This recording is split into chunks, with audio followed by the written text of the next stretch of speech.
सज्जनों और देवियों, संत सम्राट सदगुरु कबीर साहब की बीजक वाणी में आप सबका स्वागत है। आज हम चर्चा करेंगे शुभ मुहूर्त क्या होता है। ऐसी कौन सी समय अच्छा है जिस समय में हम पूजा पाठ कर सकते हैं, घर बना सकते हैं, हवन कर सकते हैं और भी कोई काम कर सकते हैं या यात्रा कर सकते हैं। सज्जनों, हिंदू धर्म में पतरा देखने का उल्लेख है, पतरा देखने का रिवाज है।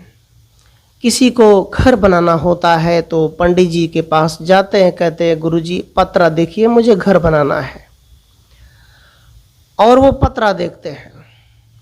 सज्जनों, एक बात याद रखना, शुभ मुहूर्त में आप पतरा देखते हैं, है ना। अच्छा काम करने के लिए आप मुहूर्त देखते हैं कि कौन सा समय अच्छा है। यदि हवन करना है तो भी कहते हैं कि कौन सा दिन अच्छा होगा। हवन क्यों किया जाता है? क्योंकि घर की सारा काल कलेश का नाश हो जाए, इसीलिए ना। हवन एक बंदूक है, हवन एक सुप्रीम पावर है। हवन होते ही घर का काल जाल साफ हो जाएगा, इसीलिए करते हैं ना। अब विचार करो, यदि हवन करने पर भी यदि आपको पतरा देखना पड़ रहा है, हवन करते यदि आपको समय देखना पड़ रहा है कि आज अच्छा दिन है, कल अच्छा दिन है, तो फिर याद रखना, फिर उसमें ताकत नहीं है ना। हर अच्छे काम के लिए आदमी मुहूर्त देखता है, पतरा देखता है। बुरे काम के लिए देखता है क्या? नहीं देखता है। याद रखना, क्योंकि ये जो पतरा का चक्कर है ना, इसी में हम सबको मूर्ख बनाया जाता है। आप देखते हैं बड़े बड़े चोर, बड़े बड़े डाकू, बड़े बड़े गुंडा, वो कभी मुहूर्त नहीं देखता है, ना कोई पतरा देखता है, ना कोई समय देखता है। बस वो इंतजार करता है कि कब अंधेरा छा जाए, कब सूरज डूब जाए, लाइट बंद हो जाए, ताकि मैं वो काम अंजाम दे सकूं, है ना। इस बात से यही पता चलता है कि चोर की हिम्मत ही सबसे बड़ी किताब है, हिम्मत ही सबसे बड़ी पतरा है। वो नहीं देखता पतरा, लेकिन आप अच्छे काम करते हैं तो पतरा देखते हैं।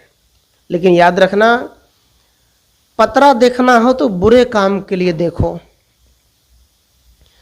बुरा काम है तो पतरा देखो।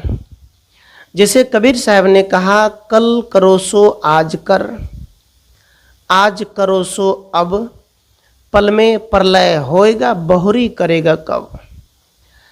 साहेब कबीर कहते हैं, जो कल्याण का काम है, अध्यात्म का काम है, जो सुख शांति का काम है, जो स्वर्ग प्राप्ति की बात है, उस साहेब कबीर कहते हैं कि इस जन्म में, इस मनुष्य शरीर में, उसी घर में, उसी पति पत्नी के बीच आप स्वर्ग उतार लो, स्वर्ग प्राप्त कर लो, कल्याण प्राप्त कर लो, ईश्वर प्राप्त कर लो, परमात्मा को प्राप्त कर लो जीवित अवस्था में। साहब तो ये आदेश देते हैं। कबीर साहब कहते हैं, कल करो सो आज कर। जो तुम भक्ति का काम, अच्छा काम, सुंदर काम, समाज सेवा का काम जो तुम कल पर टालते हो, साहब कहते हैं उसे आज ही करो, कल पर मत टालो। पल में प्रलय होएगी। साहब कहते हैं बुराई, जो सामाजिक अनैतिक काम है, उसे कल पर टालो, हम कल करेंगे, अच्छा आज करेंगे, अभी करेंगे। किसी का कल्याण करना है तो आज करो, किसी का काम करना है तो आज करो, कल क्यों? तो साहब कहते पल में प्रलय हो जाएगी। सज्जनों, कबीर साहब की परंपरा में मुहूर्त नहीं देखा जाता, क्योंकि कबीर साहब जानते थे जब मौत आएगी तो पतरा नहीं उल्टाएगी। याद है ना, जब मौत आएगी, है ना, वो मौत ये नहीं कहेंगे कि देखो पंडित जी से पतरा देख लो कि आज तुम्हें ले जाने का समय है कि नहीं है। वो नहीं कह सकता, कभी नहीं।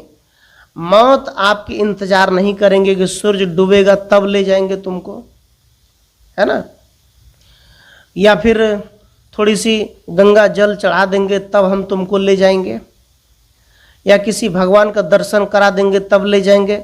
ऐसा वो मौत, वो यमराज नहीं कहेंगे समय, वो कभी नहीं कहेगा। साहिब कबीर कहते हैं आदमी की मौत जब आती है, ना पतरा देखते हैं, ना मंदिर देखते हैं, ना मस्जिद देखते हैं, ना आपकी पूजा पाठ देखते हैं, ना आपकी भक्ति देखते हैं, कुछ नहीं देखते हैं। तो फिर क्या देखते हैं? कहते हैं समय और मौत जो है ना, आपकी कर्म की हिसाब देखते हैं। कर्म की हिसाब, है ना, कर्म। इस प्रकार से साहब कहते हैं मौत के सामने पतरा काम नहीं करता। और जिस घर में पतरा खुल गया, समझो उस घर में खतरा ही खतरा है। शनि ग्रह का डर है, काल का प्रकोप है, अनेक प्रकार के चुड़ैल डायन का प्रकोप है। साहब कहते ये पतरा का ही देन है। लेकिन जब आप किसी सदगुरु से जुड़ते हैं, संत से जुड़ते हैं, तो आप निडर हो जाते हैं। आप दूसरे को डरा सकते हैं, लेकिन तुमको डर नहीं लगेगा। क्यों? क्योंकि आप उस बात को जान चुके हो कि इस दुनिया में हमको डराने वाला कोई नहीं है। मेरा कर्म खराब होगा तो डर लगेगा। सज्जनों, इसलिए साहिब कबीर की परंपरा में ये सब नहीं देखे जाते। जैसे मान लीजिए एक ट्रेन चल रही है, ट्रेन में हजारों यात्री सवार हैं, है ना, उसमें एक बाबा जी बैठे हैं और ट्रेन थोड़ी सी पटरी गड़बड़ी होने के कारण लेट हो गई। कहीं शहर में जाम लग गए तो उसके कारण से ट्रेन रुक गई। ऐसा होता है।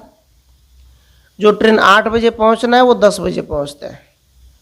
तो उसमें एक आदमी ने बाबा जी के पास गया, कहा बाबा जी मैं परेशान हूँ, उदास हूँ, दुखी हूँ। कहा बेटा क्यों? कहा पता नहीं मेरा काम नहीं बनता। देखिए ना, आज भी मैं ट्रेन में बैठा हूँ, मुझे 8 बजे पहुँचना, अभी लेट हो रहा है। मेरा इसी प्रकार से काम बिगड़ जाता है। मेरा हाथ देखिए। बाबा ने कहा बेटा एक बात बताओ, इस ट्रेन में बहुत लोग बैठे हैं, 1000 लोग बैठे, जिसको ऑफिस जाना है, किसी को हॉस्पिटल जाना है ना, किसी की माँ जो है अंतिम सांस गिन रहे हैं, किसी के पिता दवाई के लिए वहाँ तड़प रहे हैं, किसी का ऑपरेशन होना है, कोई मरीज इस ट्रेन में बैठे हैं, किसी को नंबर लगा हुआ है। महात्मा ने कहा, संत ने कहा, इस डब्बे में बहुत से लोग हैं जिनको बहुत सी समय है, सबका काम रुक रहा है। बेटा तुम अकेले तो नहीं हो। तो उसका दिमाग ठुकराया। कहा देखो, समाज का एक नियम होता है, गाड़ी बहुत बढ़ गया, जाम फंस गया, किसी कारण से लेट हो गई, तो उसमें तुम्हारे हाथ के रखा क्या करेगा? कुछ नहीं कर सकता। उसको समझाया। सज्जनों, आज भी भारत देश में बहुत ऐसे लोग हैं जो कहते हैं हम शनिवार को यात्रा नहीं करेंगे, ऐसा मानते हैं। हम शनिवार को घर से नहीं निकलेंगे। क्यों? क्या कारण है? याद रखना, हर एक दिन अच्छा है, हर एक दिन समय ठीक है। ऐसा ना सोचो सप्ताह में कितने बार आता है? 7 बार, है ना। और एक में क्या आता है? परिवार, है ना। 7 बार और परिवार, है ना, 7 दिन और परिवार दिन। सज्जनों याद रखना, सप्ताह में 7 दिन, 7 दिन यदि हम घर में शांति बना के रखते हैं, प्रेम भाव से जीते हैं, एकता से जीते हैं, पक्षपाती नहीं करते हैं, तो याद रखना 7 बार क्या, पूरा परिवार ही ठीक है ना। सोमवार मंगलवार की जरूरत है नहीं, पूरा परिवार ही ठीक है। इसलिए साहिब कबीर कहते हैं आपको मुहूर्त देखना है तो आप चोरी करो तो मुहूर्त देख लो, पतरा देख लो कि चोरी करेंगे या किसी को मार देंगे, काट देंगे, उसका परिणाम क्या आएगा ये देख लो, ये समझ लो। पतरा ये होता है। लेकिन सत्संग करना है तो पतरा ना देखो। एक आदमी के घर में सत्संग होने वाला था, संतों से बात कर लिया। जब घर गए तो पत्नी ने कहा, देखो मेरी माँ तो मरी है, सासू माँ, अभी उसका बरसी नहीं हुआ है, आप सत्संग कैसे कर सकते हैं? वो आत्मा भटक जाएंगे, अशुभ हो जाएगा, छुआछूत है। लेकिन याद रखना सज्जनों, छुआछूत का मतलब क्या होता है ना? हर आदमी अपनी अपनी गंदगी को सुबह में साफ करते हैं। हर आदमी के पेट के अंदर गंदगी है तो क्या अछूत नहीं है? वो है कि नहीं? उसी अंदर में आत्मा की वास है ना सज्जनों? सब साहिब कबीर कहते हैं, जो तिल माही तेल हैं, जो चकमक में आग, और तेरा साईं तुझ में जाग सको तो जाग। सदगुरु कबीर कहते हैं, जैसे तिल में तेल है ना? आप सरसों के दाने लगाते हैं, कितने छोटे छोटे दाने हैं, उसमें तेल है लेकिन दिखाई नहीं पड़ता है, आप नहीं देख पाते। लेकिन उसको जब पेड़ते हैं मशीन में, कोतूहल में देते हैं, कुल्हू में दे के पेड़ते हैं, तो याद रखना उसमें से अमृत तेल निकलता है ना? तेल है कि नहीं? कैसे निकला? पेड़ने से। इसी प्रकार से साहिब कबीर कहते हैं, इस संसार की कीचड़ में रह करके, दंदल में रहकर, माया में रह करके भी भक्ति करते हुए, साधना करते हुए, सत्संग करते हुए हर आदमी को चिंतन मनन, पारखी संत, विवेकी संत, वैरागवान संत, गुरुजन की सानिध्य प्राप्त करके, साहिब कहते हैं, मन वचन कर्म को पवित्र जब हम करते हैं तो हमें परमात्मा का दर्शन अपने आप में होता है।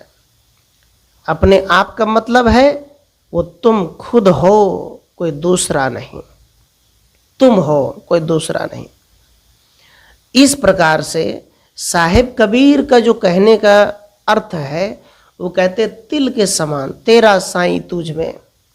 साईं मतलब बड़ा मालिक, पति, आत्मा, ईश्वर, खुदा, गॉड, अल्लाह, वो तेरे अंदर विराजमान है। साहिब कहते हैं, इसे गुरुजन के शरण में जा करके स्थिर मन दिमाग करके, चंचलता को शांत करके, उनको गंभीरता पूर्वक ज्ञान को धारण करने से ये हमें अनुभव होता है, अनुभूति होती है।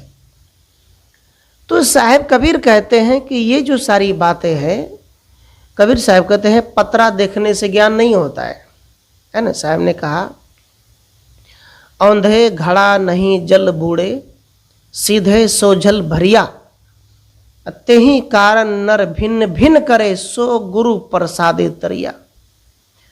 साहब कबीर कहते हैं, घड़ा को जब उल्टा कर देंगे तो पानी नहीं प्रवेश करेगा। करेगा क्या?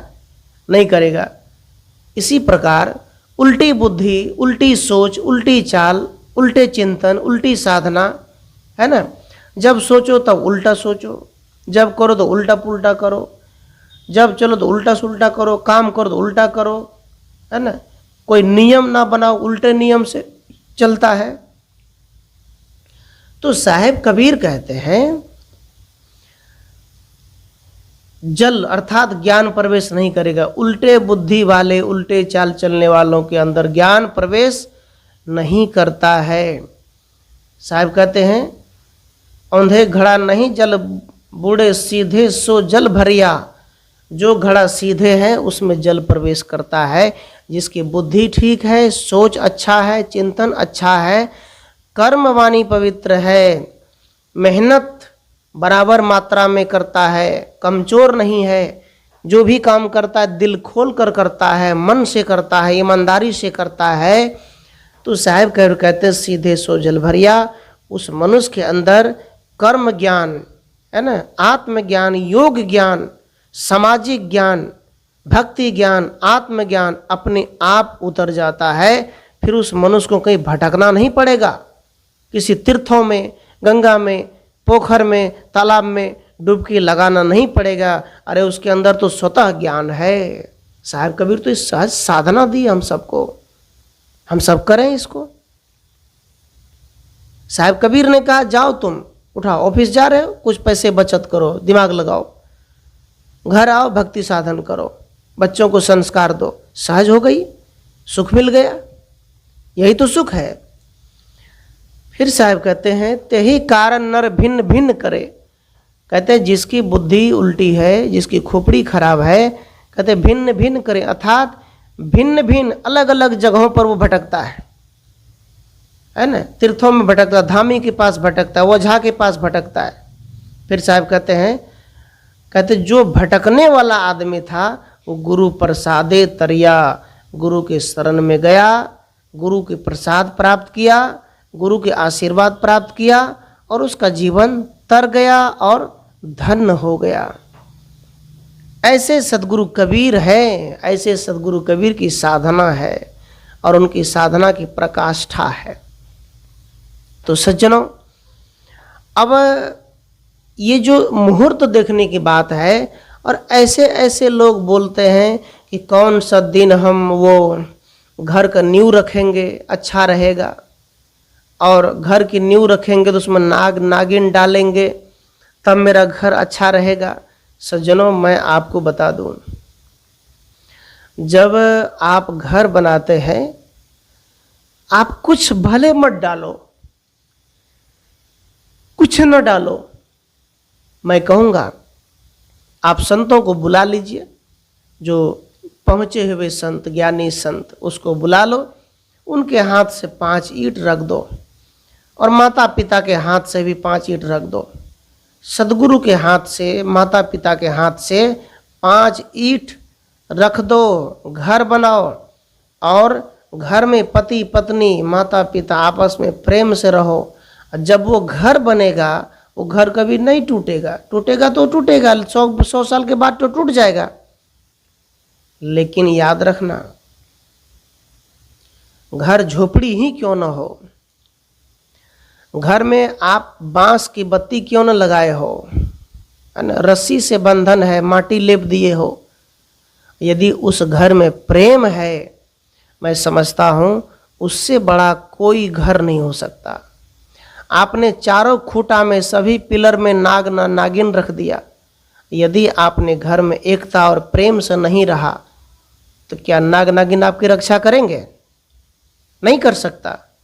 इस प्रकार से साहेब कबीर कहते हैं, अंतर के पट खोल तो को प्यू मिलेंगे, अध्यात्म ज्ञान, आत्म ज्ञान की ज्योति जब जगा देंगे तो पिया का दर्शन होगा, अपने आप का दर्शन होगा। तो साहेब कबीर तो सहज साधना ये बताते हैं, कुछ ना करो, कर्म करो। क्योंकि गोस्वामी जी कहते हैं, कर्म प्रधान विष रचि राखा, जो जस करही तस फल चाखा। अभी भारत और पाकिस्तान युद्ध हो रहा है सज्जनों, और इस युद्ध में हमारे भारत देश के प्रधानमंत्री मोदी जी है ना। मोदी जी और राष्ट्रपति जी जो फैसला लेंगे वो सफल हो जाएगा, वो लागू हो जाएगा, है ना। इस प्रकार से कबीर साहब कहते हैं, मनुष्य कितना पूजा किया, कितना सत्संग किया, कितना साधना किया, कितने आप दान किए, वो बड़ी बात नहीं है। वो कहते हैं कर्म प्रधान, तुम्हारे जीवन का जो कर्म हुआ है वही कर्म तुम्हारे मालिक होंगे और तुम्हारे मोक्ष के कारण बनेंगे, और कोई दूसरा नहीं। इसलिए का कर्म का ही हिसाब होता है और कर्म ही बड़े होते हैं। और इस कर्म को अच्छे करने के लिए हमें अच्छे गुरुजन की शरण में जाना होता है, अच्छे गुरुजन की भक्ति करने होते हैं, तब हमारा जीवन सफल होता है। तो मैं कहा मुहूर्त, मुहूर्त न देखो, बस एक समय देखो, है ना। आप जैसे ही पानी में डुबकी लगाते हैं तो पानी आपके शरीर को धोता है, धो देते हैं। इसी प्रकार आप यदि सत्संग में डुबकी लगा देते हैं तो आपके मन धुल जाता है, आत्मा धुल जाते हैं, आप पवित्र हो जाते हैं, आप निर्मल हो जाते हैं। तो अब आप बताओ, आप सत्संग में डुबकी लगाते हैं क्या? आप सत्संग में कभी बैठते हैं क्या? नहीं बैठते ना। क्यों? क्योंकि आप बैठते हैं ब्राह्मण की सभा में, आप बैठते हैं पंडित की सभा में, आप वहीं बैठते हैं। और कबीर साहब कहते हैं हम बैठते हैं सदगुरु की सभा में। सज्जनों, भक्ति दो प्रकार की होती है ना, ज्ञान योग, कर्म योग। एक है कर्म योग, एक है ज्ञान योग, है ना। आप यदि कर्म करते हैं तो कर्म करने के दौरान बहुत सी जीव जंतु भी मर जाते हैं। जैसे किसान है, कुदाल चलाते हैं, दवाई छिड़कते हैं, सब्जी पर करते हैं, कर्म करते हैं। अब ये कर्म जब करते हैं तो जीव मरते हैं। फावड़ा चलाते हैं, कुदाल चलाते हैं, हल चलाते हैं, ट्रैक्टर चलते हैं, उसमें न जाने कितने जीव मर जाते हैं। तो क्या ये कर्म करने से पाप लगता है? ये प्रश्न है और इसका उत्तर भी मैं दे रहा हूं। यदि किसान खेत में काम करता है, उस दौरान यदि कोई जीव मरता है तो क्या पाप लगेगा? बिल्कुल नहीं लगेगा। क्यों? क्योंकि आप कर्म भूमिका पर हैं, आप कर्म कर रहे हैं। आपका उद्देश्य क्या है? आपका उद्देश्य है कर्म करना। आपका उद्देश्य मारना नहीं है। आप ये सोचकर नहीं जाते हैं कि मैं उसको मारूंगा। आप ये सोचकर जाते हैं कि मैं खेत कोड़ करके अपने लिए अन्न पैदा करूंगा। आप ये सोचकर जाते हैं। लेकिन जब आप जानबूझकर किसी जीव को पकड़ करके गला रेतते हैं कि मुझे इसे मारना है, इसे खाना है, तो याद रखना उस समय आपसे पाप हो जाता है। उस समय वो पाप है, क्योंकि आप जानबूझकर मार रहे हैं। ये भी कर्म है। तो साहब कहते कर्म योग, कर्म योग को करो। कर्म योग में क्या है? अभी हमारे भारतीय सेना पाकिस्तान को धूल चटा रहे हैं, है ना। ये भी भक्ति है। भक्ति क्या है? संत जो है वो प्रवचन दे करके, ज्ञान भक्ति को शोध करके जनता को समझाते हैं, ताकि कोई गलत आदमी बंदूक ना उठा ले, किसी को मार ना दे, उसको समझाते हैं, उसको गलत रास्ते से जाने से रोकते हैं। संत अपने ज्ञान के हथियार चलाते हैं। और हमारे फौजी नौजवान ये क्या करते हैं? लोहे की बंदूक चलाते हैं, उससे उसको डराते हैं, उसको समझाते हैं, सुधारते हैं। जो नहीं मानता उसको ठोक दो, है ना।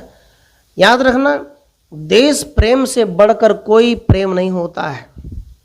हमारे भारत देश में यदि सेना ना हो, भारत देश में हमारे नौजवान आर्मी फोर्स ना हो, तो क्या भारत देश में ये आतंकवादी सब हमारे संत को रहने देंगे? आश्रम को रहने देंगे? क्या मंदिर को रहने देंगे? ये सब तोड़ देगा। कि उनका उद्देश्य क्या है? उनका उद्देश्य है बस मारो मारो। लेकिन हमारे भारत देश की संस्कृति कहते हैं सर्वे भवन्तु सुखिनः सर्वे सन्तु निरामया सर्वे भद्राणि पश्यन्ति मा कश्चित् दुःख भार भवे। वो तो कहते हैं कि सर्वे भवन्तु, सब सुखी रहे, लेकिन जब हम पर कोई हमला करे तो क्या करें? साहिब कबीर कहते हैं आप अपनी आत्मरक्षा के लिए भी आप अन्न पैदा करो, और आप अपनी आत्मरक्षा के लिए भी अपने अंदर शक्ति पैदा करो।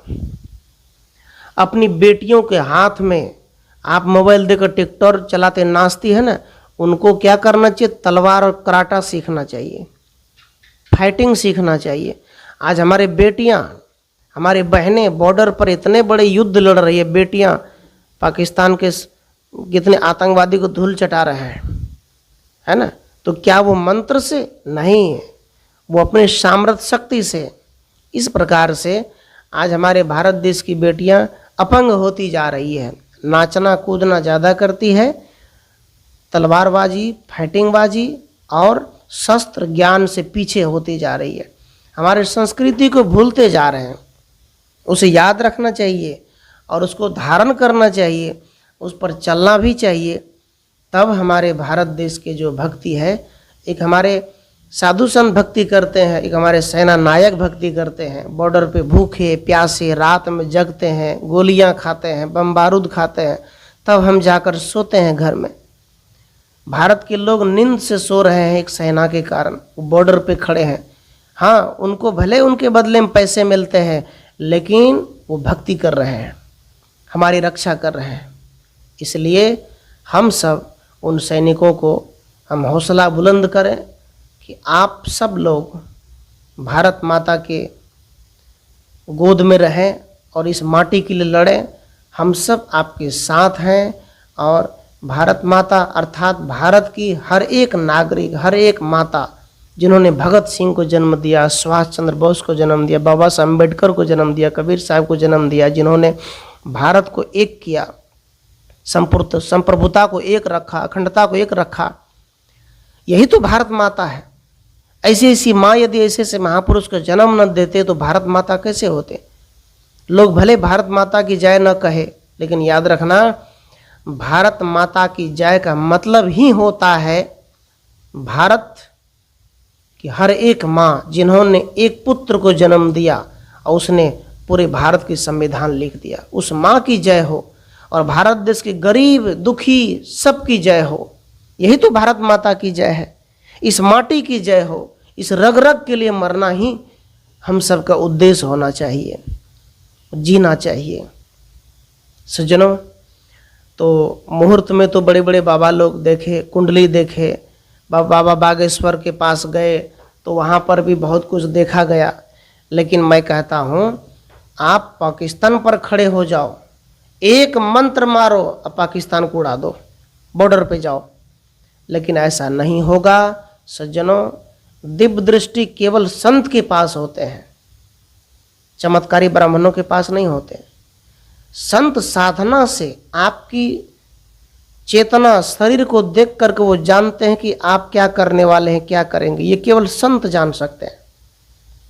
लेकिन कोई ब्राह्मण पंडित यदि कहे तो मैं तुम्हारे जीवन की सब बात बता दूं, ऐसा नहीं हो सकता। इसलिए प्यारे बंधुओं, मैं जो आप सबके बीच को क्षण निवेदन किया कि मुहूर्त देखना चाहिए कि नहीं देखना चाहिए, कुछ न देखो। जब मुहूर्त देखना है तो अच्छे काम के लिए क्यों, बुरे काम के लिए देखो। अच्छा काम में मुहूर्त क्यों, वो तो अच्छा हो रहा है, सब दिन अच्छा होगा, उसमें बुरा होगा ही नहीं। देखना है तो बुरे काम में मुहूर्त देखो, उससे क्या होगा, जीवन की रक्षा होंगे, हम सब बदलेंगे और हमारे साथ साथ समाज का भी बदलाव होगा। तो मैं आप सबके बीच सदगुरु कबीर साहब की दोहा को भी लेकर आया है ना, जो तिल माही तेल है जो चकमक में आग।